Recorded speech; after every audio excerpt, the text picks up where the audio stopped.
Сәлем балақай, бүгін біз акуланы танимыз. Қазіргі таңда акуланың 450-ден астам түрі бар. Олар 6 отрядқа 24 тұқымдасқа бөлінеді.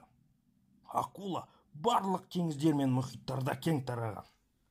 Тұщы суларда да кездеседі. Амазонка өзенінде, Ганг өзенінде кездеседі. Денесінің ұзындығы 15 сантиметрден 20 метрге дейін болады. Ал салмағы 14 тоннаға дейін тартады. Дене пішіні сүйірлеу, тұмсығы ұзын, аузы алқынға таяу орналасқан. Қаңқасы шеміршекті, түстері өткір. Басынан екі жағында 5-7 жіп желбезек саңылаулары бар. Ал түстері 1500-ден 2000-ға дейін жуық. Акуланың көпшілігі тропикалық суларда ауланады.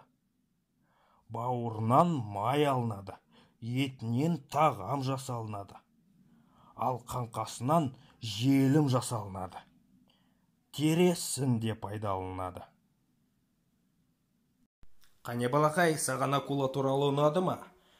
Ұнаса, біздің арнаға қосыл да бас бармақты бас. Алдымызда әлі ғажайып көптеген жануарлар күтеді. Келесі кездескенше.